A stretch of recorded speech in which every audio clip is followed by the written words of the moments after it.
Master tech എന്ന YouTube channel പുതിയൊരു വീഡിയോയിലേക്ക് അവർക്ക് സ്വാഗതം. അപ്പോൾ ഞാൻ ഇന്നിവിടെ പരിചയപ്പെടുത്താൻ പോകുന്നൊരു സ്ക്രീൻ റെക്കോർഡറാണ്. അപ്പോൾ സാംസങ്ങിൽ പണ്ട് തൊട്ടേ ഈ സ്ക്രീൻ റെക്കോർഡർ ഇല്ല, പക്ഷേ ഇപ്പോൾ ഇറങ്ങുന്ന ഫോണിലൊക്കെ സ്ക്രീൻ റെക്കോർഡർ ഉണ്ട്. അപ്പം ഞാൻ ഇന്നിവിടെ പരിചയപ്പെടുത്താൻ പോകുന്നത് ഏതാണ് നല്ലൊരു സ്ക്രീൻ റെക്കോർഡർ. അപ്പോൾ എൻ്റെ വീഡിയോ ദയവായി സബ്സ്ക്രൈബ് ചെയ്യണം. അപ്പോൾ നമുക്ക് ആദ്യം ഈ കിടക്കുന്നതാണ് അത് എടുക്കണമെങ്കിൽ നമ്മൾ ആദ്യം പ്ലേ സ്റ്റോറിൽ കയറണം.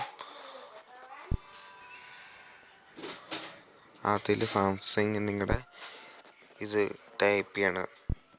Samsung Galaxy J3 screen recorder എന്ന് പറഞ്ഞ് കിടപ്പുണ്ട്. അതിൽ പിടിച്ച് ഞാൻ ക്ലിക്ക് ചെയ്തു. അപ്പോൾ കുറേ സ്ക്രീൻ റെക്കോർഡറുണ്ട്. അതിലേറ്റവും മികച്ചതായി എനിക്ക് തോന്നിയത് ഞാൻ ഇൻസ്റ്റാൾ ചെയ്തത്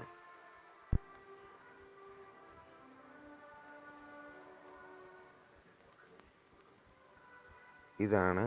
അത് ഞാൻ നേരത്തെ ഇൻസ്റ്റാൾ ചെയ്തുകൊണ്ട് ഓപ്പൺ എന്ന് പറഞ്ഞ് കിടപ്പുണ്ട്. അപ്പോൾ ഇതിൽ സൈസ് പറയുന്നുണ്ട്, റേറ്റ് പറയുന്നുണ്ട്, പിന്നെ എത്ര നേരമാണ് സ്ക്രീൻ റെക്കോർഡ് ചെയ്യേണ്ടതെന്നുള്ളൊരു ഓപ്ഷനുണ്ട്. അത് നമുക്കിഷ്ടമുള്ളൊരു സമയം, മണിക്കൂർ, മിനിറ്റ് ആൻഡ് സെക്കൻഡ്. അപ്പോൾ ഞാനിവിടെ ഒരു 8 മിനിറ്റ് 55 സെക്കൻഡും ടൈപ്പ് ചെയ്യണം.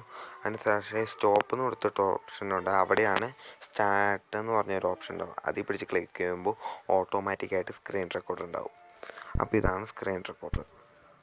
അപ്പോൾ ഇതെങ്ങനെ നമ്മുടെ ഫയലിലേക്ക് ഇട്ട് നോക്കണമെങ്കിൽ നമ്മളിതെല്ലാം ബാക്ക് ചെയ്തിട്ട് ഫയൽ എന്ന് പറഞ്ഞൊരു ഓപ്ഷൻ ഉണ്ടാവും.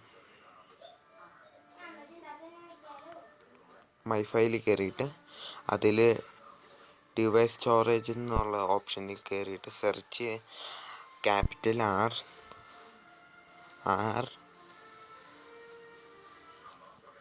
REC എന്ന് ടൈപ്പ് ചെയ്യുമ്പോൾ ഒരു വെർഷൻ വരും. അതിൽ പിടിച്ച് ക്ലിക്ക് ചെയ്യുക. ഇത് ഞാൻ നേരത്തെ ഒന്ന് ഡൗൺലോഡ് ചെയ്തായിരുന്നു. അത് അൺഇൻസ്റ്റാൾ ആയിപ്പോയി.